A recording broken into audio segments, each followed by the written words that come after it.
Hello, good morning. This is video log entry 123 and currently just 10:30 a.m. CST.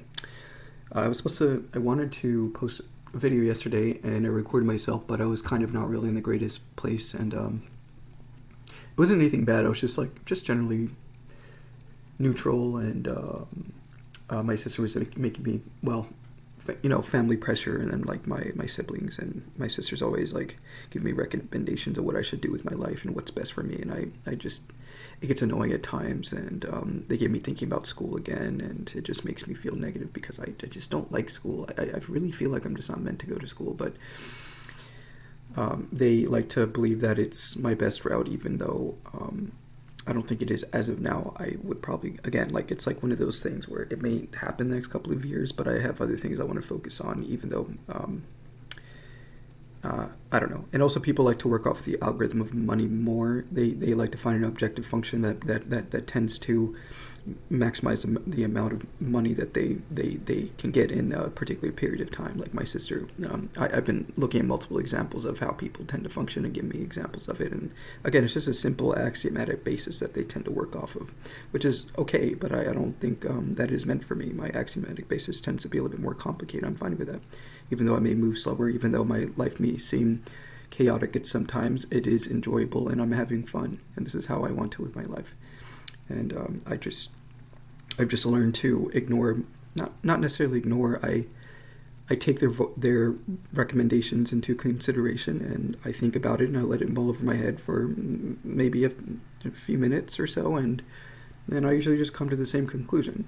It just doesn't seem like the juice is worth the squeezing, though, yeah, sure, I mean, you can go get into data science, and, my sister was talking about data science and how some engineer, or not an engineer, is data scientist, was working for that company, and of course they do a lot of traveling, they make a lot of money and all that, and they make like 150K, and not entry level. I think they started like 100K, and then they started slowly getting up to 150K, and they make a lot of money, and they seem happy, but that may not be my form of happiness. You know what I mean?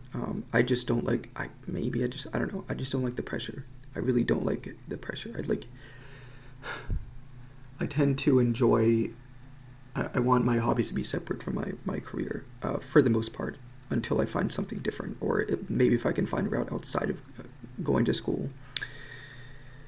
And I also don't see myself as a person that will retire, so I also don't, I'm not going to be the kind of person that's going to work my ass off until I make enough money to retire. I think I like keeping myself busy, and I like helping people, and I have a pretty big heart for people, and I find that to be really fulfilling. I really like helping people face to face. I like giving them advice. I like just doing general service oriented things that seem to be helpful to some extent, as long as it's not like a sinkhole, of course, but yeah, I like those kinds of things. You can talk about the mundanity of a lot of it and all that, but it's still fulfilling to a degree. And then not only that, I'm helping people, and I'm also separating time for my other enjoyments. Like, I'm going to start programming with my brother again, and I still have space for me to sit down with my head a lot, and I did that yesterday, and I mean, like, my maybe it is seen as a little bit selfish and all that, but maybe I could also, there are ways in which I can also make a bigger impact in my life, not in my life, but also the people around me and the world that I see as of now. It's just, I don't think I'm ready for that yet. I really don't think I'm ready for that yet. So that I think I'm just going to wait for the right time to occur, and I'm not going to worry about time constraints, because when I worried about time constraints, that burned me out quite a bit. And I guess, of course, you can look at how I approached and all that, and I didn't really pace myself as much as I should have, so that was kind of my fault to some degree. And also tend to I like focusing deeply on multiple subjects, so that also burns me out, because, well, it doesn't really feel like burnout, because I find it to be, again, fulfilling and food for my mind, and it tends to actually give me more energy as opposed to being draining. The draining thing is just having to deal with people that don't understand me. Being around people that don't understand me is annoying to deal with at times, and they like to believe that they know better than me, and no, I've thought of this multiple times, and I happen to have come to the same conclusion, is that I am not ready yet. Maybe it will happen. Maybe it will.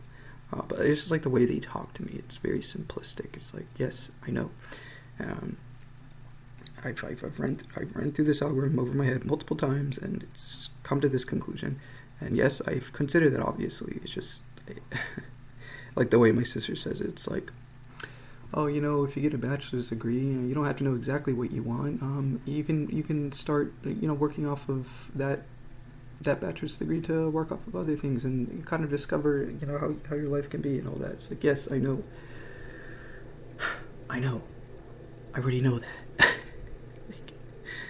I don't know. My sister said that multiple times already at this point. It's like, you don't have to know exactly everything. It's like, yeah, and that is a mental hurdle I've been working on,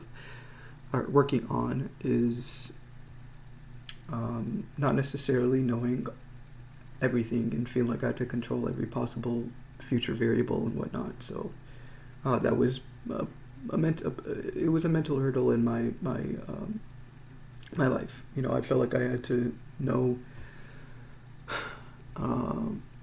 I had to feel like everything is predictable before I could actually start doing it, all that, and I thought that I wasn't doing that, but I actually was. I was kind of lying to myself to some degree. So, yeah, I mean, I've been working on that, but it's not really that per se. It's just the fact that I just don't feel like it's the other factor behind it is actually forcing myself to do something that I just don't necessarily want to do, even if it is like the net profit out of it may seem a lot more logical for most people. Yeah, I'm a little bit stubborn at times. But yeah, I mean, like, it's just annoying having to like hear those things over and over again. So just let me, please, for the love of God, just do this at my own pace, because I won't be able to I'm the only one that's going to be able to convince myself, and I've already taken those words into consideration multiple times at this point. Multiple times.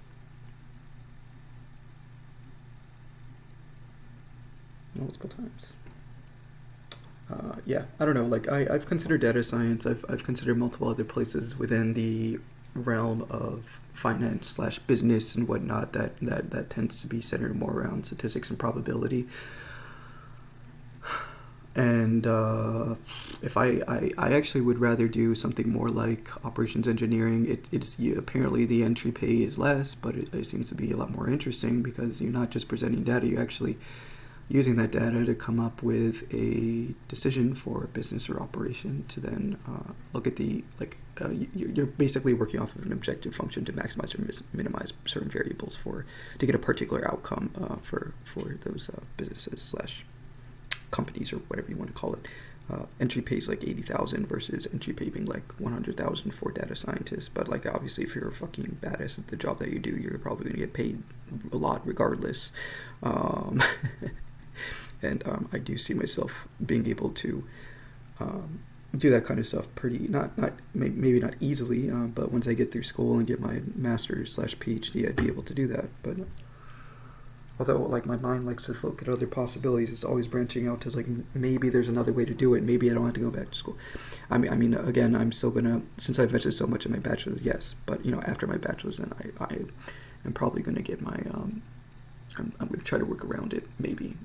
It's a good way to, an entry point, getting a math degree into a business and then going up the ladder that way if you want to go down that route. Even a bachelor's as I don't think there are many consultants with a bachelor's, but you can also get away with it just by being reputable in the place that you're working in, and just being an all-rounder and being able to just express your credibility through the work that you do. And I don't think it's infeasible to do that. I really don't think it's infeasible. Of course, people with PhDs look better. Supposedly, still in this day and age, people with PhDs look better.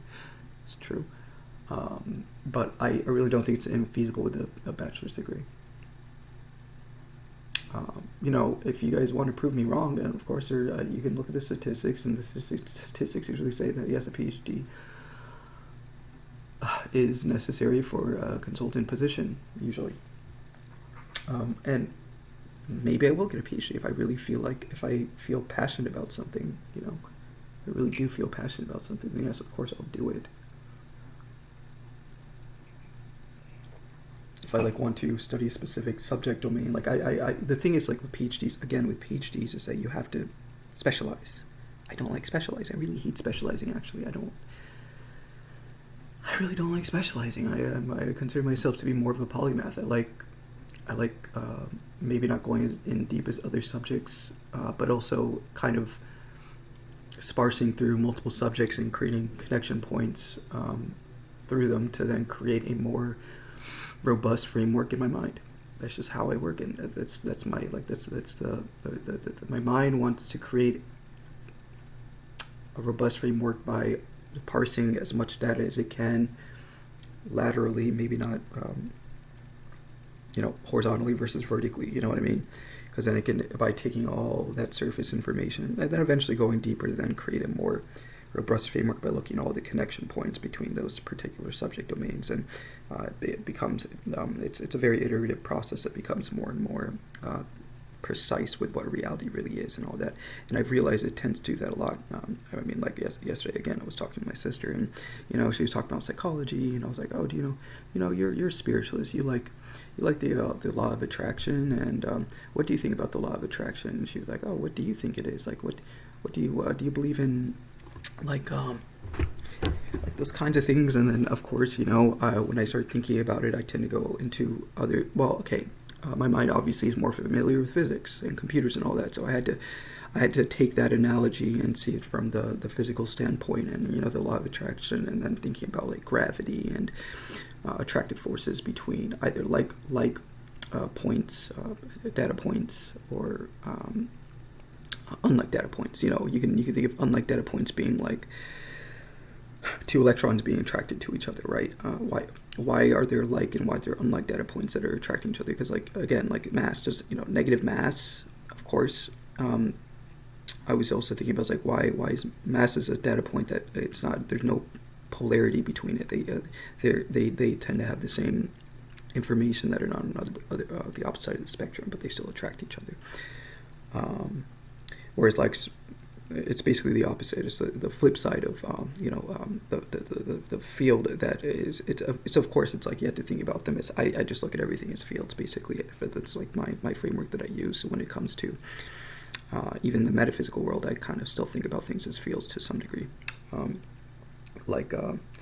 So like the flip and the opposite side. But it did confuse me for a second. I was thinking about and then I was also tying it to humans as well, and the neuropsychology of humans, and why opposite humans tend to be attracted to each other, and the reason why opposite humans tend to be opposite humans with maybe opposite psychological profiles are attracted to each other, because they actually they present something that they don't have in their own mind, and that's why you have to, like Carl Jung talks about, like looking into your shadow and being able to analyze your shadow to then realize that those things that you're looking outside of yourself are within you, right? And once you kind of get into the state of wholeness, spirituality likes talking about wholeness and harmony and equilibrium. I try to use those words interchangeably, like energy and information, because they happen to be the same thing in my mind, or at least I can. It's just a way of kind of like abstracting everything by putting like terms together. And I was thinking, I was like, oh yeah, so the law of attraction, you can think of it like everything is attracted to everything, and you can think of actually everything that we can possibly think of right now is there's some attractor, and these attractors can be designed through fields and particles and whatnot, and like you can also think of non-duality from the perspective of physics, like electromagnetism, right? Electromagnetism, or the dual nature of particles and waves. It's like for there to be a particle, there must be a field. For there to be a field, there must be a particle. Kind of the same thing as the mind, right? For there to be a human, there must be an external world. For there to be an external world, there must be you can think of it as a human. You can think of it as anything else. It's just the complement of that particular thing, and that's quote unquote wholeness, harmony, equilibrium. So it's just you can just kind of like extrapolate further than that, and just say that the world is tends to be you can actually just by using non-duality via non-duality and and my brain. The law of attraction, it can be, both of those can actually be encapsulated within nature's need to be harmonized, equilibriized, wholeized, to become whole. And you can actually just, that is a law that encapsulates non-duality and the law of attraction. Because the law of attraction, like, let's say that you have something that is in non-equilibrium within its environment. You can look at it in a lot of ways, actually. You could think of like a particle, a negative particle. It has a negative charge. Then you have another positive particle that has a positive charge. Eventually, due to via nature's need to become equilibriized, eventually there will be a particle in reality that will pop up into the world and say, hey, we need to become whole. We need to have a negative charge. We need to be equilibriized. I meant to say net zero charge. Just because of, again, it's a rule of reality. It's nature's need to be equilibriized, and you can also look in humans like that too. You have a human that has a desire for something outside of itself. Well, eventually, I guess one way to think of it is that, like, the desire is positive and the object is negative.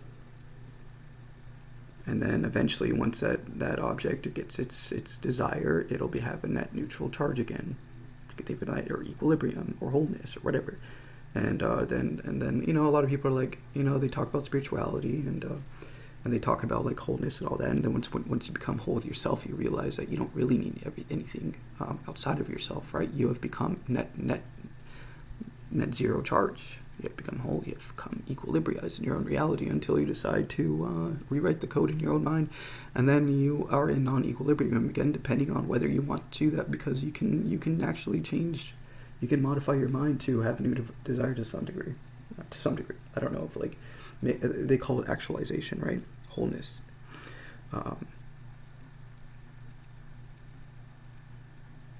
And yeah, I mean, you could do that in anything. You can encapsulate the earth into that system too. Eventually, well, through the perspective of humans, maybe we don't have to worry about the physical components. It's just abstraction, anyways. So, yeah, my sister had me thinking about that, and I tend to, like, she doesn't.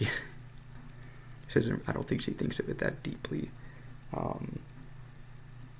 At least from what I can see, she tends to kind of parrot what other people say, and they say, yes, I know. Are you sure you really know a lot? Are you really sure you know a lot, or are you just parroting what other people are saying?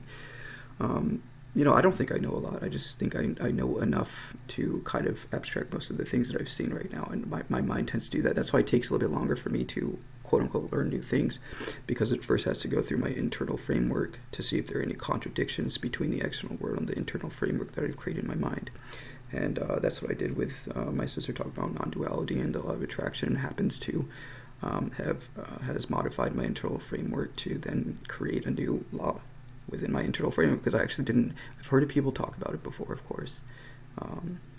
The nature of reality and why reality wants to get into equilibrium, and you can actually just derive it through non-duality and what we see and all that. Or is it really just derived through non-duality? What actually is the generating factor for that? I guess it could be the other way around. I don't know. I see it that way. At least starting from non-duality.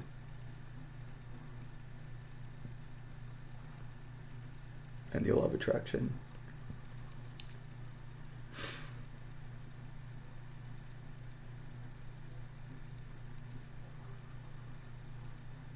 I guess okay. Also, another thing that non-duality does specify is that it does specify all those things. I'm not sure about the precise definition of non-duality, so I should have been a little bit more specific about that. But I think non-duality, I always just think of it as the reality reflecting the internal state of the thing, or whatever it may be, that specific being or whatever, reflecting precisely of what it actually is.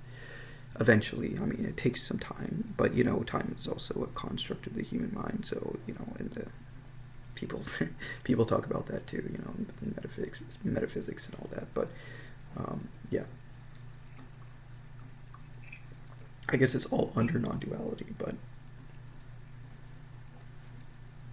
I don't know. Like my brain is just trying to think. It's like where is the extraction point of non-duality and all that, and where can I like create a linear correlation between everything? And I see it, and I can see it all of it connecting in my head, but it's just like it's kind of like floating there, suspended in space. So it's kind of hard to like. I don't know. It makes sense to me. It's just like I think my brain is always trying to dig lower. It always likes to like dig below the abstractions that I've created a lot, and that's why I go a little bit psychotic at times, and I can't stop myself sometimes. It makes me feel bad. No, I just like I don't like it. Sometimes it can be a little bit painful, not like because my head's on fire or anything. It's just like my head's always running. But what is? Can somebody explain that to me? I feel like I've kind of expressed that pretty well about non-duality and how it ties in with everything. I had to go through every single possible example that I can think of because I just had to make sure I don't like just accepting things for what they are until I know. But you know, I'm also thinking out loud. Maybe people just tend to think more quietly about these kinds of things. But I like thinking out loud. It helps me put the pieces together a little bit easier. I didn't write it down though. I should have maybe have written it down. I'm just kind of like freeballing at this point. But yeah, interesting stuff. I was also my mind does that a lot too, like because you know when you consider something a law in science, you also have to like apply to every other particular instance within that framework. Of course, like you have a law and you have to see if you can encapsulate every single particular instance of that, you know, within what your eyes can see and your senses and everything that you've seen so far. So it seems to work. This, even from the scientist perspective. So I don't understand why scientists tend to consider it to be a factor of pseudoscience, because you can even see it physically. Like you can look at the bare bones of what we consider reality to be, and the law of attraction does exist in those instances too. Right? So I don't know why scientists are so skeptical about it. You can even look at the from the macro scale. You can look at it that way, but you can also look at it from the macro scale. Infinite entropy. It's a will and desire basically. And since it satisfies those two criteria, it has a will. The desire will come because of the fact that it is. You could think of it like the will as like a set of source code that actually that executes to then become that desire, right? And then it has become whole because the will has become the will has. Well, the will is to become the desire, right? Like the will. That's why humans usually think that the desire is outside of them, but then a lot of spiritual enlightened people realize that the desire is within them. They can become the desire to then make that reflect in their reality. Like the same thing is with the universe as well. The universe has a particular desire, but then the universe already knows because it's God, right? It already knows that all it has to do is to become that desire, right? And desire, for at least the what cosmologists see from the macro scale, is that its desires have become infinite entropy, meaning no information, complete chaos. That's where the universe tends toward. It seems like that's what we know so far at the very least, and that's what cosmologists have seen. And so even the universe knows that, which is obviously God. But we're all God, right? God is all is God, and all that shit that people say. Oneness, non-duality, whatever. It's all the same. And I guess you could just say it's a law. The law of, another way to say what the law of attraction is. The law of attraction is nothing more than the manifestation of will and desire.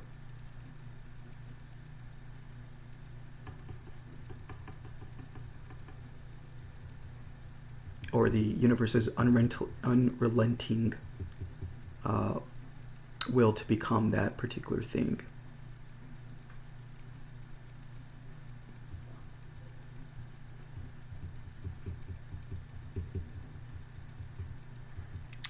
I don't know. I don't don't feel like there's so many ways to think of it and say what it is and all that, but yeah. You can even just, I don't know. You can actually just start from the bare bones of how other people consider reality. Like, you could, metaphysical, I mean, there's so many ways to approach it, and like even the metaphysical, like you could actually create a layer of implications through saying like, yeah, okay, the universe is source code, right? The metaphysical has like the source code that is you can think of it as a mind or a computer by modifying the computer within your own mind, the source code behind what conscious actually is and whatnot, and modifying that code. The universe has no other choice but to reflect what's inside of it, because it's trying to reach an equilibrium point in the universe, right?